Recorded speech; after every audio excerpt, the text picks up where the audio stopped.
Hello students. तो NCERT class 6 from hunting gathering to growing food का ये part 2 है जिसको हम लोग देखने जा रहे हैं। तो अभी तक हम लोग ये पढ़ चुके थे कि हंटर और गैदरर्स के मूवमेंट का रीज़न क्या था, किस टाइप का टूल यूज कर चुके थे वो लोग, मतलब करते थे, और कहाँ पे रहते थे, उनके पास फायर का नॉलेज था या नहीं था, ये सब कुछ हम लोग अच्छे तरीके से देख चुके थे। ये टूल्स का यूज़ था कि स्टोन टूल, बोन्स टूल और वुड टूल का यूज किया करते थे। कहाँ रहते थे, तो रॉक शेल्टर में रहते थे जहाँ पे पानी का क्वालिटी अच्छा हुआ करता था, जहाँ पे स्टोन का क्वालिटी अच्छा हुआ करता था। ये कुछ केव था जहाँ से हम लोग को ये प्रूफ मिला है कि हंटर और गैदरर्स केव में रहते थे। फिर नॉलेज ऑफ फायर यानी कि उसका यूज जो है लाइट के लिए, मीट के लिए और एनिमल्स को डराने के लिए किया करते थे। तो आज के लेक्चर हम लोग यहाँ शुरू करेंगे। तो बात ये बच्चों कि जो हिस्टोरियंस थे ना, वो टाइम पीरियड को कुछ टूल्स के हिसाब से डिवाइड कर दिए हैं। यानी कि जैसे जैसे टूल्स यूज हुआ करता था ना, जिस टाइम के अनुसार टूल्स यूज हुआ करता था, उस टाइम पीरियड को डिवाइड कर दिए हैं। जैसे 2 मिलियन ईयर एगो से लेकर के 12,000 ईयर एगो के बीच के पीरियड को पैलियोलिथिक एज कहा जाता था। पैलियोलिथिक एज कहा जाता है। यानी कि 2 मिलियन ईयर एगो से लेकर के 12,000 ईयर एगो के टाइम पीरियड के बीच को हम लोग क्या बोलते हैं, पैलियोलिथिक एज। अब ये पैलियोलिथिक 2 वर्ड से मिलकर बना हुआ है। पैलियो का मतलब होता है ओल्ड और लिथिक का मतलब होता है स्टोन। यानी कि इस टाइम पीरियड में बच्चों ओल्ड स्टोन का यूज होता था। इसी एज को हम लोग ओल्ड स्टोन एज भी कहा करते हैं, पैलियोलिथिक एज को। यानी कि 2 मिलियन ईयर एगो से लेकर के 12,000 ईयर एगो के बीच के एज को ओल्ड स्टोन एज या फिर पैलियोलिथिक एज भी कहते हैं हम लोग। ठीक है, यानी कि 2 मिलियन ईयर एगो से लेकर के 12,000 ईयर एगो के बीच में कौन सा यूज, कैसे स्टोन का यूज करते थे, तो ओल्ड स्टोन का यूज करते थे। ओल्ड स्टोन का यूज करते थे वो लोग। फिर उसके आगे आता है, फिर आता है 12,000 ईयर एगो से लेकर के 10,000 ईयर एगो के बीच के टाइम पीरियड को क्या बोलते हैं, मीजोलिथिक एज। क्या बोलते हैं बच्चों, मीजोलिथिक एज बोलते हैं, जिसको हम लोग मिडिल स्टोन एज भी बोलते थे। इस टाइम पीरियड में माइक्रोलिथ्स, छोटे छोटे टूल्स का यूज करते थे ये लोग। छोटे छोटे टूल्स का, माइक्रोलिथ्स का यूज किया करते थे। माइक्रोलिथ्स का यूज कब होता था, तो मीजोलिथिक एज में होता था। यानी कि 12,000 से लेकर के 10,000 ईयर एगो के बीच में जो है मीजोलिथिक एज था, जिसमें माइक्रोलिथ्स का यूज हुआ करता था, जिसको मिडिल स्टोन एज भी बोलते हैं हम लोग। यानी कि मिडिल स्टोन एज किसको बोलते हैं सर, तो 12,000 से लेकर के 10,000 के बीच के समय को हम लोग मिडिल स्टोन एज कहते हैं सर। ठीक है, समझ में आ गया, वेरी गुड। उसके बाद 10,000 ईयर एगो से लेकर के 4,500 ईयर एगो के बीच के टाइम पीरियड को नियोलिथिक एज बोलते हैं। क्या बोलते हैं, नियोलिथिक एज बोलते हैं। 10,000 ईयर एगो से लेकर के 4,500 ईयर एगो के बीच के एज को नियोलिथिक एज बोलते हैं। इसमें बिल्कुल फाइन कटिंग एज वाला पत्थर यूज हुआ करता था, स्टोन यूज हुआ करता था। यानी कि नियोलिथिक एज में फाइन कटिंग एज वाला जो स्टोन है वो यूज किया करते थे, और पॉलिश्ड था वो, जिसको हम लोग न्यू स्टोन एज भी बोलते हैं। यानी कि न्यू स्टोन एज जो है नियोलिथिक एज को बोलते हैं, जो कि 10,000 से लेकर के 4,500 यानी कि 10,000 ईयर एगो से लेकर के 4,500 ईयर एगो के बीच के टाइम पीरियड को बोलते हैं हम लोग। ठीक है, समझ में आ गया। वही यहां पे लिखा हुआ है, हमारे एनसीईआरटी बुक का ये कटिंग है। नेम एंड डेट्स को आर्कियोलॉजिस्ट जो थे वो कुछ कुछ भागों में बांट, जैसे पैलियोलिथिक, पैलियो का मतलब होता है ओल्ड, लिथोस का मतलब होता है क्या, स्टोन। फिर यहाँ पे देखो लिखा हुआ है कि 2 मिलियन ईयर एगो से लेकर के 12,000 ईयर एगो के बीच के टाइम पीरियड को पैलियोलिथिक पीरियड बोलते हैं। ठीक है, लेकिन इसके बारे में हमारे पास ज़्यादा एविडेंस नहीं है। फिर 12,000 ईयर से लेकर के 10,000 ईयर एगो के बीच के टाइम पीरियड को हम लोग मीजोलिथिक बोलते हैं। मीजोलिथिक, जिसमें माइक्रोलिथ्स का यूज किया जाता था उस टाइम पे। तो ये सब बुक्स को पढ़ना, ये सब जो टॉपिक्स इसको खुद से बुक रीडिंग करना है, बार बार, 2 बार, 3 बार, 4 बार, बार बार पढ़ना है।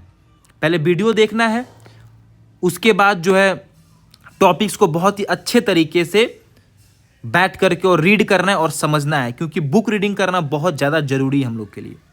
बुक रीडिंग करेंगे तब हम लोग को आंसर लिखना आएगा। ठीक है, तो बुक रीडिंग करना मस्ट है, बहुत ज़रूरी है। ठीक है, तो नेम एंड डेट समझ में आ गया सर कि 2 मिलियन ईयर एगो से लेकर के 12,000 ईयर एगो के बीच के एज को पैलियोलिथिक एज बोलते थे। पैलियो का मतलब होता है ओल्ड, लिथिक का मतलब होता है स्टोन, यानी कि ओल्ड स्टोन एज।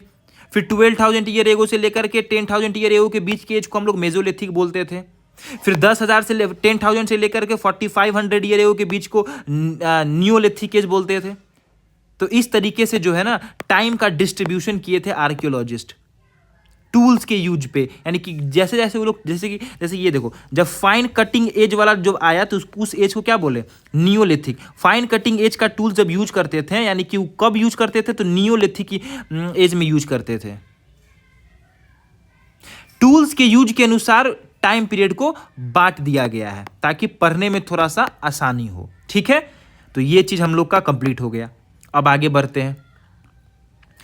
अब हुआ क्या कि 12,000 ईयर एगो में क्या हुआ कि क्लाइमेट चेंज होता है बच्चों। क्या होता है, क्लाइमेट चेंज होता है। यानी कि पहले बहुत ज़्यादा कोल्ड क्लाइमेट हुआ करता था, तो कोल्ड से वार्म की ओर आता है। यानी कि 12,000 ईयर एगो में सर क्लाइमेट चेंज होता है, यानी कि कोल्ड से वार्म कंडीशन आता है। वार्म कंडीशन आएगा तो आइस मेल्ट करेगा, और आइस मेल्ट करेगा तो जाहिर सा बात है हम लोग को प्लेन्स देखने को मिलेगा। प्लेन्स है कि नहीं, मैदान देखने को मिलेगा। तो उस तरीके से जब सूटेबल कंडीशन आया तो ग्रासलैंड बहुत अच्छे तरीके से ग्रो हुआ। अब ग्रासलैंड किस तरीके का ग्रासलैंड ग्रो हुआ था सर, तो ये जो है ग्रेन बियरिंग ग्रासेज जो है ये इस ग्रासलैंड में ग्रो हुआ। ग्रेन बियरिंग ग्रासेज में भी क्या, तो वीट, बार्ले, राइस जैसे जो है ग्रेन बियरिंग ग्रासेज जो है सब कॉन्टिनेंट के कुछ कुछ हिस्सों में जो है वो डेवलप होना शुरू किए। अब बात यह है, जो हंटर और गैदरर्स थे इनको देखें, इनका यूज किए, इनको खाएं, फिर देखें कि ये सब जो ये तो खाने योग्य है, फिर इसका कल्टीवेशन सीखें। और जैसे ही इसका कल्टीवेशन सीखते हैं तो हम लोग को पता है जब हम लोग क्रॉप्स का कल्टीवेशन करना शुरू करते हैं तो हम लोग क्या बन जाते हैं, फार्मर बन जाते हैं। यानी कि हंटर और गैदरर से क्या बन गया, वो फार्मर बन गया। यानी कि जो मैन है वो क्रॉप को जनरेट करने लगा, ग्रो करने लगा मैन। ठीक है, ये देखो यहां पे यही लिखा हुआ है, ये देखो यहां पे changing environment around 12,000 year ago there were major change in the climate of the world with a shift to relatively warm condition, यानी कोल्ड से वार्म आया in many area. This led to development of grassland. This is turn led to increase the number of क्या, deers, antelope, goat, sheep, cattle. यानी कि grassland आया तो grassland को अभी आगे देखेंगे हम लोग एनिमल्स में, ग्रासेस को खाने वाले एनिमल्स भी बहुत ज़्यादा जो है लार्ज नंबर मतलब इंक्रीज हुए नंबर में, जैसे deer, antelope, goat, sheep, cattle grass में रहने के लिए। Those who hunted this animal now follow them, learning about their food habitat, their breeding season. यानी कि जो इन जानवरों का हंटिंग करते थे ना, तो जाहिर सा बात है आगे आगे जानवर चलेगा, पीछे पीछे मैन चलेगा। तो जैसे इनको फॉलो करने लगे तो वो लोग सीखे इनके फूड हैबिटेट के बारे में, हैबिट के बारे में, ब्रीडिंग सीजन के बारे में ये लोग सीखें। It is likely that this help people to start thinking about herding and rearing this animal. यानी कि इस तरीके से वो लोग जो है रियरिंग यानी कि पालना, मतलब कि इसका हर्डिंग करने लगे। ठीक है, या इस टाइम पे जो है फिशिंग ऑल्सो बिकम इंपॉर्टेंट। धीरे धीरे जो है जैसे जैसे इनका दिमाग खुल रहा था तो इस टाइम पे फिशिंग भी बहुत इंपॉर्टेंट हो गया था। यानी कि फिशिंग भी करने लगे थे लोग उस टाइम पे, मेन जो थे वही यहां पे लिखा हुआ है। देखो ग्रासलैंड, अभी आगे पढ़ते हैं। देखो ग्रासलैंड आया तो ग्रासलैंड में रहने वाले एनिमल्स भी आएंगे, जाहिर सा बात है, यानी कि सर्वाइविंग ऑन ग्रासलैंड एनिमल्स भी आएंगे। अब इन एनिमल्स को क्या करेगा, मैन फॉलोड एनिमल्स, बिल्कुल फ्लो चार्ट में लिखा गया है ताकि तुम लोगों को बहुत अच्छे तरीके से नोट्स प्रिपेयर हो सके और ये पूरा कहानी याद हो सके। तो एनिमल्स जो है देखो मैन को जो है मैन जो है एनिमल्स को जो है फॉलो करने लग गया। उसके फूड हैबिटेट के बारे में जाना, फिर उसका क्या किया, उसका रियरिंग करना शुरू किया, और इस तरीके से मैन बिकम हंटरर, यानी कि हंटर और गैदरर से फार्मर और हंटरर बनने लग गया मैन। सीप का रियरिंग किया, गॉट का किया, कैटल का किया, ठीक है ना। तो इस तरीके से जो है हंटर और गैदरर से क्या बन गया, फार्मर और हंटरर्स जो है मेन बनने लग गया धीरे धीरे धीरे धीरे। और ये एकाएक नहीं हुआ था, इसमें बहुत लंबे समय तक इसमें चेंजेस आया, बहुत लंबे समय तक धीरे धीरे सीखते सीखते सीखते सीखते सीखते तब जाकर के मैन का जो है दिमाग डेवलप हुआ। उसके बाद ये लोग जो है फार्मर और हंटर बना। ये देखो, this was also a time when cereal grain bearing grasses including wheat, barley, rice grew naturally in different part of the subcontinent. देखो यहां पे लिखा हुआ है ना, क्लाइमेट चेंज हुआ तो ग्रासलैंड आया, ग्रेन बियरिंग ग्रासेज आया, जैसे व्हीट, बार्ले, राइस, ये सब ग्रो करता है, ठीक है, अलग अलग सब कॉन्टिनेंट में। मेन, वुमेन, चिल्ड्रेन इसको क्या किया, फूड की जैसा कलेक्ट किया, खाया, देखा, जाना, ठीक है, सीखा इसके बारे में, और फिर उसका क्या किया, कल्टीवेशन करना शुरू किया। जैसे ही कल्टीवेशन करना शुरू किया तो मैन जो है फार्मर बन गया। देखो, this may have led to they thinking about growing plant के बारे, मतलब इसको डेवलप करने के बारे में, ग्रो करने के बारे में सोचा वो लोग, उस तरीके से मैन बिकम फार्मर। फिर फार्मर बन गया तो फिर वो लोग जो है एनिमल्स को जो है पालना शुरू किए, टेम करना शुरू किए। वो लोग क्या किया करते थे कि जहां पे वो लोग रहते थे ना, जहां पे वो लोग रहते थे उसके बाहर कुछ खाना छोड़ देते थे, कुछ फूड छोड़ देते थे, और फिर कुछ एनिमल्स आकर उसको खाते थे। तो जाहिर सा बात है, अगर हम लोग अपने घर के बाहर रोज रोटी छोड़ेंगे तो जो कुत्ते हैं, जो डॉग्स हैं, उसको डेली आकर खाएंगे, और डॉग्स डेली वेट करेंगे कि हाँ मेरे को रोटी मिलेगा, मैं खाऊंगा। तो डॉग धीरे धीरे धीरे धीरे हमारे ही घर के आगे हमेशा रहता है। उस तरीके से ये लोग यूज किए। देखिए आगे ये रहा टेमिंग ऑफ एनिमल्स। किस तरीके से एनिमल का टेमिंग, सबसे पहले किस एनिमल का जो है वो लोग वो करते हैं, टेम करते हैं, किस एनिमल को टेम करते हैं, तो वाइल्ड एंसेस्टर डॉग को टेम किया जाता है। वेरी इंपॉर्टेंट क्वेश्चन, ठीक है। सबसे पहले वाइल्ड एंसेस्टर डॉग्स को टेम किया जाता है। इनके लिए जो फूड था, food left by main outside camp, यानी कि जहां पर रहते थे उसके आगे फूड छोड़ दिया करते थे। Animal use to eat it, धीरे धीरे वो क्या हो गए, टेम्ड हो गए, यानी पला गए, यानी कि उनके आगे पीछे करने लगे। धीरे धीरे जब इन मेन का सोच डेवलप हुआ, यानी कि इसमें था ना कि ये ऐसा नहीं कि हर एनिमल्स को टेम करने लगे। धीरे धीरे लोग देखें कि जिनका जो व्यवहार है, बिहेवियर है, थोड़ा जेंटल टाइप होगा, थोड़ा जेंटल होगा, उसी को हम लोग टेम करेंगे। जाहिर सा बात है, वो लोग शेर को भी गए होंगे टेम करने, तो खत्म हो गए होंगे, शेर खा गया होगा उनको, तो समझ में आया कि नहीं, ज्यादा एग्रेसिव जो एनिमल्स होगा उससे हम लोग को दूर रहना है, और जो ज्यादा जेंटल होगा उसको हम लोग टेम करेंगे। देखो, tame animals by leaving food near their shelter. The first animal, देखो important question, the first animal to be tamed was the wild ancestor of dog. Later people encouraged animal that were relatively gentle, देखो ना, gentle, to come near the camps where they lived. These animals such as sheep, जैसे कौन कौन सा animal gentle था, जैसे sheep था, goat था, cattle था, dog था, pig था, ये सब थोड़ा जेंटल थे, नहीं ज्यादा एग्रेसिव नहीं थे। अब क्या हुआ कि धीरे धीरे ये लोग जो है people protected these animal from attacks by other wild animal, यानी कि जाहिर सा बात है कि अगर हम लोग अपने घर में डॉग्स को अगर रखेंगे तो हम लोग अदर बाहरी डॉग से उसको बचा कर रखेंगे, यानी कि बाहरी बाकी सभी चीज़ों से बचा कर रखेंगे। सब मतलब कि कोई भी, जैसे रैबिट हम लोग वो किए, रैबिट हम लोग टेम किए अपने घर पे, ठीक है। जाहिर सा बात है रैबिट को हम लोग कैट से बचाएंगे, डॉग से बचाएंगे, ताकि उसको खा ना जाए। तो उस तरीके से ये जो मेन थे, ये अपने टेम्ड एनिमल को जो है ना बाकी वाइल्ड एनिमल से प्रोटेक्ट करने लगे। देखो यहां पे लिखा हुआ है, people starting protecting from wild animal. कौन कौन से एनिमल्स को, तो शिप को, गॉट को, कैटल को, पिग को प्रोटेक्ट करने लगे और इस तरीके से मैन बिकम हर्डरर।